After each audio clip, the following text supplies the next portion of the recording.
आज हम लोग कक्षा 12 का इतिहास का क्वार्टरली एग्जाम जो हुआ है उसका हम लोग क्वेश्चन देखेंगे। थोड़ा डिले हो गया लेकिन आज हम लोग इसका क्वेश्चन आंसर देखेंगे और जितने भी ऑप्शन है उस सब को हम लोग बहुत डीपली लेके चलेंगे।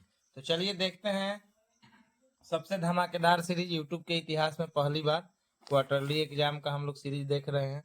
तो पहला क्वेश्चन है बहुत इंपॉर्टेंट। हड़प्पा सभ्यता के सावधानों में मृतकों के साथ किस धातु के दर्पण दफनाए गए हैं? तो इसका आंसर क्या हो जाएगा? तांबा हो जाएगा।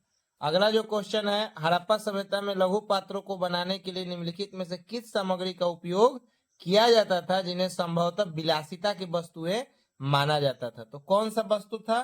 तो ये था फायांस। ये हम लोग जो सीरीज चलाए हैं एनसीईआरटी का 12 का, उस सीरीज से ही सारा क्वेश्चन पूछा है, लेकिन आप लोग उस सीरीज को ध्यान से नहीं देखे हैं।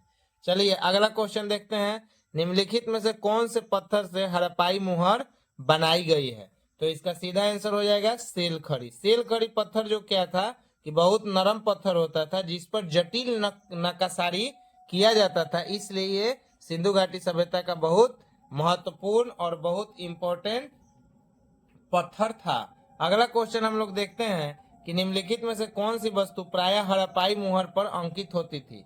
तो इसका जो आंसर हो जाएगा जानवरों के चित्र और चिन्ह, जिसमें एक सींग वाले जानवर थे, हाथी घोड़ा बैल जितने भी थे इनका हम लोग देखते हैं। अगला जो क्वेश्चन है, जो कि एक ये क्वेश्चन आपको नेट में भी पूछा है, नेशनल एलिजिबिलिटी टेस्ट का जो लेक्चरशिप का एग्जाम होता है उसमें भी पूछा है कि विद्वानों के अनुमान के अनुसार मोहनजोदड़ो में कुओं की कुल संख्या कितनी थी? तो इसको आप लोग ध्यान से याद कर लीजिएगा, 700। अगला क्वेश्चन जो हम लोग देखते हैं कि निम्नलिखित में से कौन सा क्षेत्र पुरातात्विक साक्ष्यों में गणेश्वर जोधपुरा संस्कृति के नाम से जाना जाता है? मोस्ट इंपॉर्टेंट क्वेश्चन जो है एमपीपीएससी के एग्जाम में ये पूछा था, इसको आप लोग देख लीजिएगा। इसका जो आंसर होगा वो होगा राजस्थान का खेतरी अंचल, जहां से तांबा मिलता था। अगला क्वेश्चन हम लोग देखेंगे 7 नंबर, किस स्थल से पक्की मिट्टी के बने हल प्रतिरूप मिले हैं? तो इसका आंसर हो जाएगा चोलिस्तान और बनवाली से। अगला जो क्वेश्चन है उसका हम लोग आंसर देखेंगे, सॉरी क्वेश्चन देखेंगे। निम्नलिखित में से विशाल स्नानागार मोहनजोदड़ो के किस हिस्से में स्थित है? क्वेश्चन पलट दिया है। पहले क्वेश्चन पूछता था कि विशाल स्नानागार कहाँ से मिला है, तो उसका आंसर मोहनजोदड़ो हो जाता था, लेकिन अब की बार क्या पूछ दिया है कि किस शहर से? आंसर भी यहाँ दे दिया है मोहनजोदड़ो, लेकिन किस हिस्से में स्थित था? तो इसका आंसर हो जाएगा दुर्ग। अगला जो क्वेश्चन है उसको हम लोग देखेंगे, हड़प्पा सभ्यता का सबसे पहले खोजा गया स्थल कौन सा था? तो हड़प्पा सभ्यता में सबसे पहले खोजा गया स्थल हड़प्पा ही था। तो इसका आंसर सटीक हम लोग देख रहे हैं। अगला जो क्वेश्चन है 10 नंबर जो क्वेश्चन है, 10 नंबर जो क्वेश्चन है, इसमें निम्नलिखित में से कौन सा तत्व ओमानी तांबे और हड़प्पाई पुरातत्व दोनों में समान रूप से पाया जाता था? यूपीपीएससी का 1998-99 में ये क्वेश्चन 2-3 बार पूछा है। तो इसका जो आंसर हो जाएगा, क्वेश्चन घुमा दिया है, निकल हो जाएगा।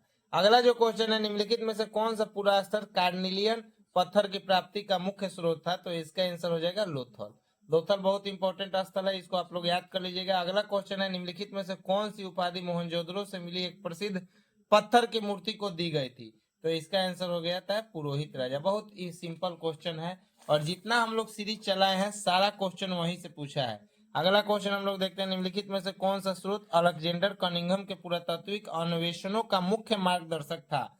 तो इसका आंसर हो जाएगा चीनी तीर्थयात्रियों का वृत्तांत। जितना भी चीनी यात्री आए थे वो अपना जो वृत्तांत लिखे थे उसी से हम लोग अनुमान लगाते हैं। अगला जो क्वेश्चन है 14 नंबर, ऋग्वेद में कौन सा शब्द प्राचीन किलों या गढ़ों को नष्ट करने वाला देवता इंद्र के प्रयुक्त हुआ था? तो इंद्र के लिए प्रयुक्त हुआ था पुरंदर। पुरंदर का अर्थ होता है किलो को तोड़ने वाला।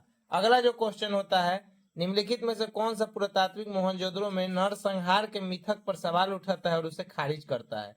मतलब वहां पे जनसंहार हुआ था तो सभ्यता नष्ट हुआ था, ये कौन खारिज करता है? तो इसका आंसर हो जाएगा जॉर्ज डेल्स। ये जो विद्वान थे इन्होंने कहा था कि वहां ऐसा नहीं हुआ था। अगला क्वेश्चन होता है, भारतीय पुरातात्विक सर्वेक्षण के पहले डायरेक्टर जनरल कौन थे? तो इसका आंसर जो हो जाएगा अलेक्जेंडर कनिंघम। अगला क्वेश्चन हम लोग देखते हैं, निम्नलिखित में से कौन सी पुरा वस्तु एक विशिष्ट हड़प्पाई पात्र थी जिस पर काली मिट्टी की मोटी परत चढ़ी होती थी और यह ओमान से प्राप्त हुई है? तो इसका जो आंसर हो जाएगा वो मर्तबान हो जाएगा। ये टाइप गलती हुआ है, मृदभांड होगा। अगला जो क्वेश्चन है, मेसोपोटामियाई मुहर किस जानवर को दर्शाया गया है जो संभवतः सिंधु क्षेत्र के रूपांकनों से लिया गया था? तो इसका आंसर हो जाएगा कुबरदार वृषभ। अगला हम लोग क्वेश्चन देखेंगे 19 नंबर, किस मूर्ति को आंशिक पुरातात्विक द्वारा मातृ देवी की संज्ञा दी गई थी? तो इसका जो आंसर हो जाएगा वो भारी आभूषणों से लदी नारी मृण मूर्तियां। अगला क्वेश्चन हम लोग देखते हैं, किस ब्रिटिश अधिकारी ने ब्राह्मी और खरोष्टी लिपियों का अर्थ निकाला था? वेरी इंपॉर्टेंट क्वेश्चन, इसको आप लोग जरूर नोटबुक में लिखिएगा। इसका आंसर हो जाएगा जेम्स प्रिंसेप। अगला क्वेश्चन हम लोग देखते हैं कि निम्नलिखित में से कौन सी पियदर्शी शब्द को सही ढंग से परिभाषित करती है? तो इसका नाम हो जाएगा मनोहर मुखाकृति वाले राजा जो है उनके नाम के आगे ये प्रयुक्त होता था। अगला क्वेश्चन हो जाएगा, कौन सा राज्य 16 महाजनपदों में सबसे शक्तिशाली बनकर उभरा था? तो इसका कोई भी आंसर बना देगा इतिहास पढ़ने वाला लड़का मगध, क्योंकि मगध जो था वो बहुत मजबूत था। अगला जो क्वेश्चन है वो हम लोग देखेंगे, निम्नलिखित में से कौन सी लिपि आधुनिक भारतीय भाषाओं में प्रयुक्त लगभग सभी लिपियों का मूल है? तो ब्राह्मी। अगला क्वेश्चन है, निम्नलिखित में से कौन कुषाण शासकों का सर्वोत्तम प्रमाण प्रस्तुत करता है? तो इसका जो आंसर हो जाएगा वो हो जाएगा सिक्के और मूर्तियां। चलिए अगला क्वेश्चन देखते हैं, किस कबीलाई गणराज्य ने पंजाब और हरियाणा के क्षेत्र में तांबे के सिक्के जारी किए थे? तो इसका आंसर जो हो जाएगा वो हो जाएगा योधे। अगर इसका नहीं समझ में तो इंग्लिश भी आप लोग देख सकते हैं। मौर्य साम्राज्य का संस्थापक कौन था?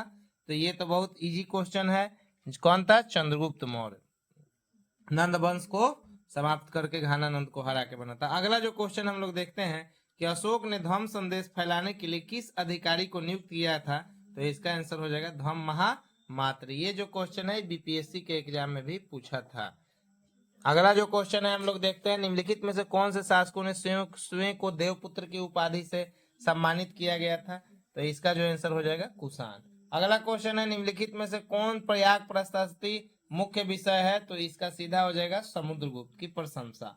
समुद्रगुप्त की प्रशंसा में ये सब हुआ था। अगला क्वेश्चन है 30 नंबर, निम्नलिखित में से किस ग्रंथ में विवाह अनुष्ठानों के दौरान उत्तम पुत्रों की प्राप्ति हेतु पुजारियों द्वारा उच्चारित मंत्रों का उल्लेख है? तो इसका आंसर हो जाएगा ऋग्वेद। जितने भी मंत्र है ऋग्वेद। निम्नलिखित में से कौन से शासकों ने अपने सिक्कों पर अपने नाम यूनानी और खरोष्टी दोनों लिपियों में लिखवाए थे? तो इसका आंसर हो जाएगा हिंदी यूनानी। निम्नलिखित में से कौन एक इकाई जैसे कि नातेदार समूह या जाति के भीतर विवाह को संदर्भित करता है? तो इसका आंसर हो जाएगा अंतर विवाह। अगला हम लोग देखते हैं, निम्नलिखित में से कौन पिता का एक महत्वपूर्ण धार्मिक कर्तव्य माना जाता था? पिता का धार्मिक कर्तव्य क्या माना जाता था? कन्यादान, जो आज भी माना जाता है, अरेंज मैरिज जो होता है उसमें। निम्नलिखित में से कौन सी संख्या धर्म सूत्रों और धर्म शास्त्रों द्वारा मान्यता प्राप्त विवाह के कुल रूपों को दर्शाती है? बहुत क्वेश्चन घुमाया है, ये यूपीपीएससी का क्वेश्चन है, उत्तर प्रदेश लोक सेवा आयोग में ये क्वेश्चन पूछा है। तो इसका जो आंसर हो जाएगा वो डी नंबर हो जाएगा 8। निम्नलिखित में से किसके नाम पर गोत्रों का नाम रखा गया था? तो इसका आंसर हो जाएगा वैदिक ऋषियों के नाम। जैसे आज भी आप लोग कश्यप देखते हैं, भारद्वाज देखते हैं, ये सब उन ऋषियों के वंशज हैं। अगला जो हम लोग क्वेश्चन देखते हैं वो 36 नंबर क्वेश्चन है कि निम्नलिखित में से किस विद्वान ने महाभारत का एक समालोचनात्मक संस्करण तैयार करने का कार्य शुरू किया? तो इसका आंसर हो जाएगा ए नंबर बी.एस. सुखथांकर। ये क्वेश्चन भी यूपीपीएससी एमपीपीएससी में पूछा है। अगला क्वेश्चन हम लोग देखते हैं 37 नंबर, निम्नलिखित में से कौन सी अवधारणा माता के माध्यम से वंश का पता लगाने को संदर्भित करती है? तो इसका जो आंसर हो जाएगा वो आपका हो जाएगा सी नंबर मातृवंशिकता। अगला जो क्वेश्चन है वो 38 नंबर है कि निम्नलिखित में किस शब्द का उपयोग संस्कृत महाभारत के पहले खंड के लिए किया जाता है? तो इसका जो आंसर हो जाएगा वो आदि पर्व हो जाएगा। बहुत इंपॉर्टेंट क्वेश्चन है। 39 नंबर क्वेश्चन है, परिवारों को निर्दिष्ट नामित करने के लिए संस्कृत ग्रंथों में किस शब्द का प्रयोग किया गया है? तो इसका जो आंसर हो जाएगा वो कुल का हो जाएगा। अगर आज भी कुल का लोग बात करते हैं शादी ब्याह के समय।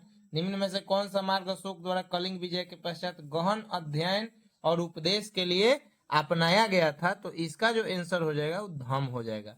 तो ऐसे ही जानकारी के लिए आप लोग Poonam academy official YouTube channel, Poonam academy official Facebook page को लाइक, फॉलो, सब्सक्राइब जरूर करें, ताकि ये जो जानकारी है ये सिर्फ इसी चैनल पे मिलेगा और कहीं आपको नहीं मिलेगा। और सबसे बड़ी चीज है कि ये फ्री ऑफ कॉस्ट मिलेगा, इसलिए आप लोग वीडियो को देख के भागिए मत। और हम लोग फिर लाएंगे इसका सीरीज भी, तब तक के लिए आप लोग क्वेश्चन को देखिए और कमेंट कीजिए कितना सही हुआ है। जय हिंद।